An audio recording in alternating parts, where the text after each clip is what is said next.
Kompas Petang kembali, Saudara Menteri Koordinator Bidang Hukum, HAM, Imigrasi dan Pemasyarakatan Yusril Iza Mahendra menyebut Presiden bisa saja mengeluarkan amnesti dan abolisi sebagai mekanisme memaafkan koruptor jika mengembalikan hasil korupsinya. Kata Yusril, meski Undang-Undang Pidana Korupsi menyatakan pengembalian aset tidak menghapuskan perbuatan pidana, namun Undang-Undang Dasar tahun 1945 memberi wewenang Presiden untuk memberi grasi, amnesti, dan abolisi untuk tindak pidana apapun. Presiden bisa memberikan grasi dengan meminta pertimbangan Mahkamah Agung, sementara untuk amnesti dan abolisi, Presiden meminta pertimbangan DPR. Jikalau ada koruptor mengembalikan aset dan diberi abolisi, putusannya akan diterbitkan dalam bentuk kepres.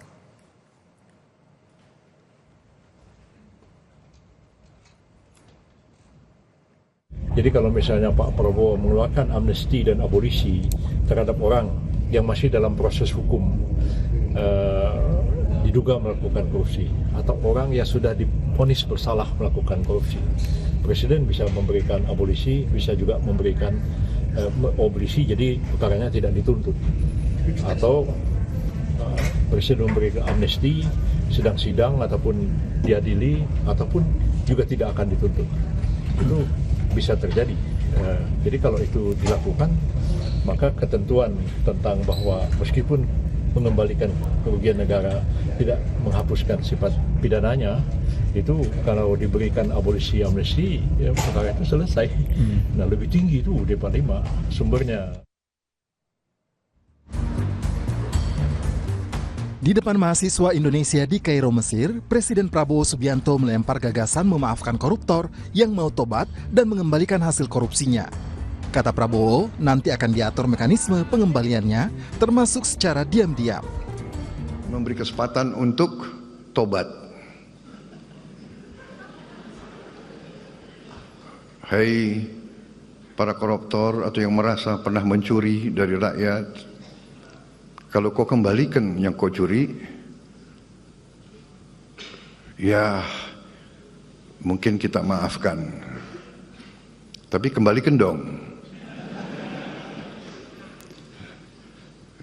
Nanti kita beri kesempatan, cara mengembalikannya bisa diam-diam supaya nggak ketahuan. Mengembalikan loh ya, tapi kembalikan. Pakar hukum tata negara sekaligus mantan Menko Polhukam Mahfud MD mengapresiasi niat Presiden Prabowo mengatasi masalah korupsi.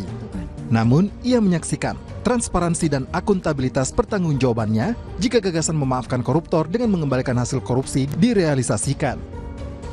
Tetapi menurut saya itu berisiko ya. Kalau misalnya memaafkan korupsi, lalu apalagi dengan diam-diam, lalu asas pemerintahnya yang dua saja menyangkut akuntabilitas. Pertanggungjawabannya gimana? Siapa yang melapor dan korupsi apa dan apa jumlahnya benar? Lalu asas transparansi juga bagaimana? Nah, belum lagi bertentangan dengan undang-undang misalnya. Kalau bertentangan dengan undang-undang sih ya gampang dibuat undang-undang baru kan gitu kan. Tetapi itu tadi transparansi dan akuntabilitasnya tidak bisa dijamin. Dan belum tentu orang mengaku juga korupsi kan. Komisi Pemberantasan Korupsi juga bereaksi. Ketua KPK yang baru, Setio Budianto, yakin jika gagasan Presiden jadi, tidak akan diberlakukan untuk semua perkara. Menurut Setio, Presiden punya komitmen kuat memberantas korupsi. Tetapi selalu yang dibicarakan itu kalau mau mengutip peristilahan Pak Prabowo sendiri, lebih banyak omon-omonnya daripada bagaimana mengimplementasikan gagasan. Sekarang diminta para koruptor mengaku mengembalikan seluruh keuangan negara, lalu kemudian mereka diampuni. Kan ini sebenarnya gagasan dan konsep perampasan aset sebenarnya. Tapi undang-undang perampasan aset tidak masuk prolegnas gitu ya. Jadi antara apa yang dibicarakan dengan fakta itu tidak sinkron. Merespons wacana memaafkan koruptor jika mau mengembalikan hasil curian, sejumlah kalangan menilai sebaiknya Presiden Prabowo fokus mempercepat RUU perampasan aset yang tidak masuk prolegnas DPR. Tim Liputan, Kompas TV. Menko Kumham Imipas Yusril Iza Mahendra menyebut Presiden Prabowo bisa saja mengeluarkan amnesti dan abolisi jika gagasan memaafkan koruptor yang mau mengembalikan hasil korupsinya terrealisasi. Untuk membahasnya sudah ada pengajar Sekolah Tinggi Hukum Indonesia Jentera Bivitri Susanti dan anggota Komisi 3 DPR RI fraksi PKS Nasir Jamil. Selamat petang semuanya. Ya, selamat petang, Cindy. Saya mau ke Mbak Bivitri dulu. Mbak Bivitri, rencana memberikan amnesti abolisi untuk koruptor yang mengembalikan kerugian negara, ini adalah wacana yang tepat untuk dilakukan oleh Presiden? Sangat tidak tepat, Mbak Cindy. Saya harus jawab straightforward dulu di bagian awal. Karena harus diluruskan ini ya. Jadi betul ada mekanisme di dalam konstitusi kita yang namanya gerasi, amnesti, abolisi. Tapi itu tujuannya bukan untuk hal-hal yang sifatnya justru bisa merusak hukum pidana kita. Amnesti misalnya Mbak Cindy itu biasanya ditujukan untuk orang-orang yang bahkan urusannya adalah pidana politik. Jadi orang-orang yang dulu tuh pada masa Orde Baru di penjara misalnya ramai-ramai diberi amnesti. Atau yang lebih baru misalnya waktu itu Pak Jokowi memberi amnesti untuk kasus kekerasan seksual yang kemudian salah pemidanaannya. Jadi tujuannya untuk memperbaiki hal-hal seperti itu. Abolisi juga tujuannya adalah untuk mengoreksi. Tapi kalau konteksnya pengampunan koruptor, yang harus disadari oleh kita semua, korupsi itu bukan karena alasan tekanan politik, apalagi kehilafan. Korupsi itu biasanya disebabkan karena keserakahan. Bahkan juga biasanya yang korupsi bukan orang miskin ya, tapi orang kaya. Karena mereka serakah saja. Jadi pemaafan sebenarnya justru akan merusak hukum pidana kita karena seakan-akan tidak ada efek jera yang mungkin mereka dapatkan, malah mungkin ibaratnya tuh kita berjudi aja, kita korupsi aja dulu, nanti untung-untung kalau misalnya kita kembalikan sedikit, terus lolos dari pidana. Ini akan sangat merusak dan sebenarnya melanggar konstitusi kita, karena 3 hal itu amnesti, abolisi, dan gerasi, walaupun gerasi tadi tidak disebut ya, itu 3-tiganya sebenarnya tujuannya bukan untuk memaaf-maafkan tindak pidana yang memang secara nyata sebuah tindakan yang sudah dikualifikasi menurut sistem hukum kita. Nah, Mbak Bivitri, saya katakan kalau mau amnesti ya biasanya karena tahanan politik misalnya begitu. Nah, Mbak Bivitri, tapi kan kalau dari Pak Yusril bilang dasar hukumnya akan menggunakan Undang-Undang Dasar 1945, itu akan berbenturan tidak dengan Undang-Undang Tipikor? Iya, ini ya dikatakan dasar hukumnya UUD 45 karena memang gerasi, amnesti, abolisi itu ada dalam UUD 45. Tapi tujuan masuknya konsep gerasi, amnesti, abolisi di seluruh dunia bukan untuk memaafkan koruptor. Jadi kalau ini yang terjadi, maka lagi-lagi ini sudah menjadi pola ya setahun belakangan ini atau 3 tahun belakangan ini, penyalahgunaan sistem hukum bahkan konstitusi untuk tujuan-tujuan yang sebenarnya merusak negara hukum kita. Jadi tentu saja tidak akan berbenturan, tapi kan kacamata kita Mbak bukan soal legalismenya saja. Apakah konstitusi dia lebih tinggi, maka silakan undang-undang tipikor dienyahkan, begitu kan, bukan begitu. Okay. Tapi secara konseptual, amnesti dan abolisi itu bukan untuk pengampunan, sembarang pengampunan terserah presiden. Karena ada akuntabilitasnya, ada tujuannya. Semua konsepsi hukum dalam konstitusi itu pasti ada prinsip-prinsip yang basisnya adalah negara hukum. Dan pengampunan koruptor itu malah merusak negara hukum kita. Oke, soal penyalahgunaan dan juga soal tujuan pemberian. Nah, Bang Nasir Jamil, nah kalau dari Bang Nasir kan untuk amnesti dan abolisi nantinya juga akan diserahkan dulu ke DPR sebelum akhirnya kepresnya diterbitkan. Nah, kalau dari DPR gimana sebenarnya? Lobby-lobbynya udah sejauh mana? Seserius apa sih Pak Prabowo akan merealisasikan ini, pemberian pengampunan untuk koruptor ini? Iya, korupsi itu kan kejahatan kerah putih ya. Bukan kerah kuning atau kerah abu-abu ya, atau apalagi tidak berkerah gitu. Jadi dan sering korupsi itu erat kaitannya dengan penyelenggara kekuasaan ya, penyelenggara negara. Oleh karena itu memang kita belum bisa pahami ini karena sepotong-sepotong ya. Jadi Pak Prabowo mengatakan seperti itu, lalu kemudian Menko Hukum dan Imigrasi Pemasyarakatan mengatakan merujuk kepada konstitusi. Tadi Bivitri sudah menyampaikan soal itu. Kalau ditanya DPR hari ini sedang menjalani masa reses. Ya, kita tidak bersidang dan setahu saya memang belum ada komunikasi soal itu ke DPR. Ya mungkin saja di antara pimpinan, tapi tidak formal ya, mungkin komunikasi informal.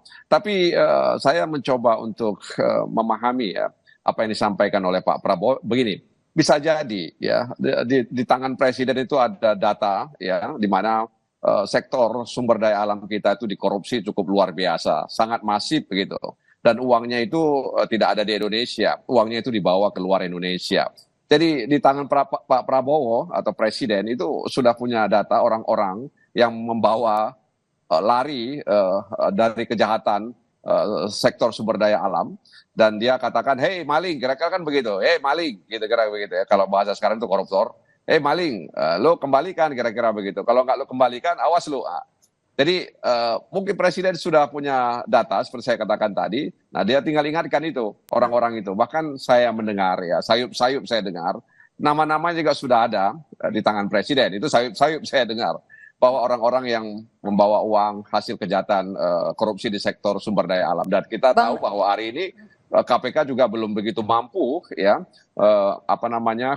masuk ke dalam korupsi sektor sumber daya alam itu. Tapi kalau misalnya memang mau juga mengembalikan keuangan negara untuk orang-orang yang misalnya masih di luar negeri, kenapa tidak mendorong undang-undang perampasan aset aja? Kan juga sebenarnya bisa.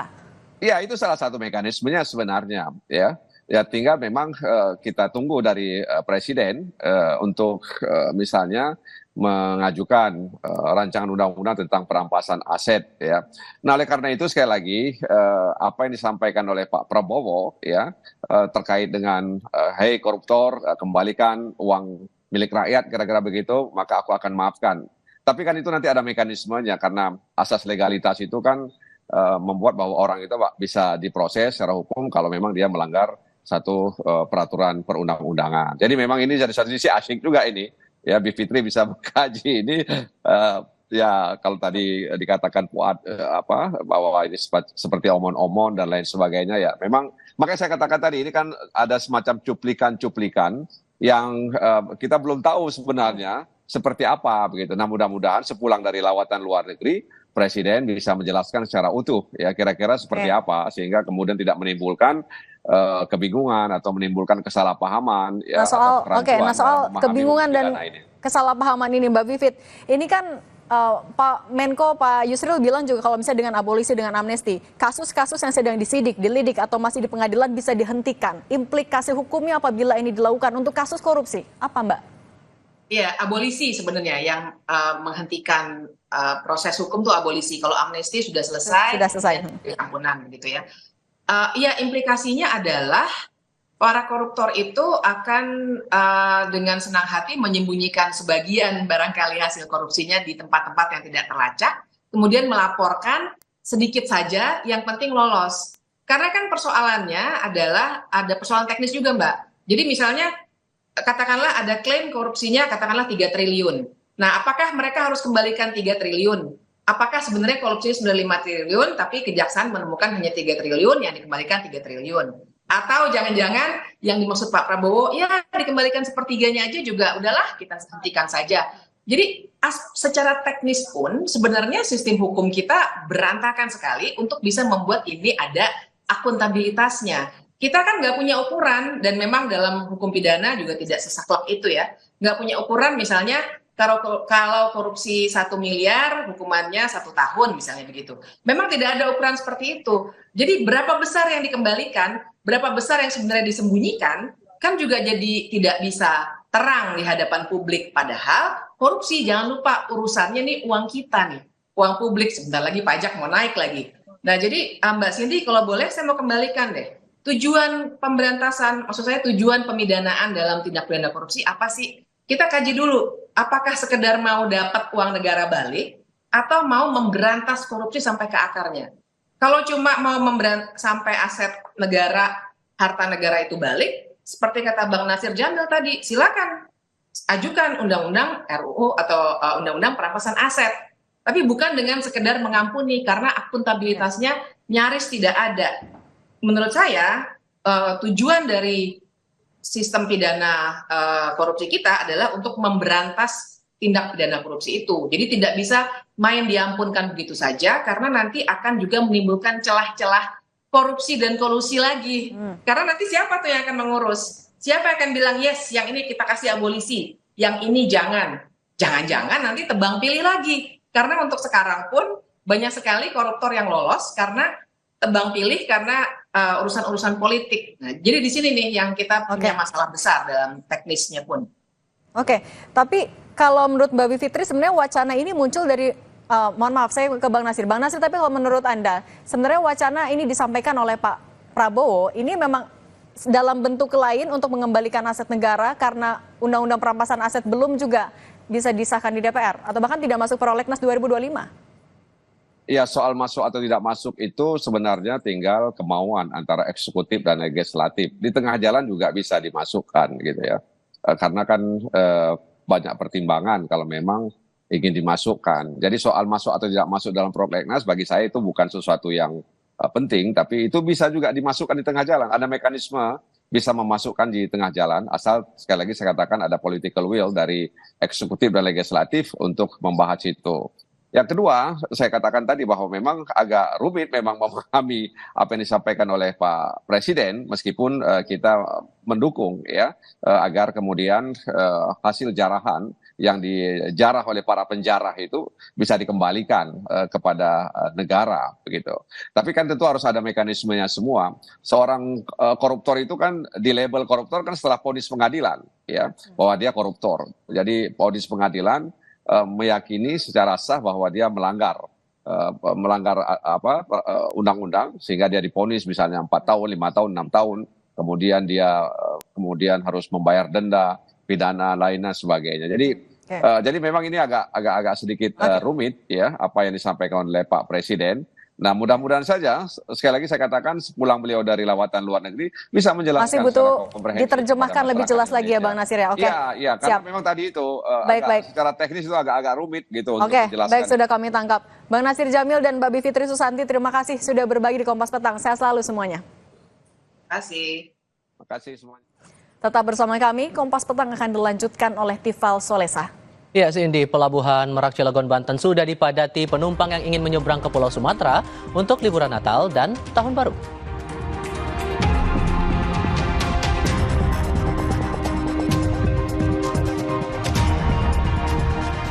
Di titik lain hingga Sabtu sore stasiun kereta Pasar Senen, ramai penumpang yang ingin libur Natal dan Tahun Baru. Laporan langsungnya akan hadir sebentar lagi.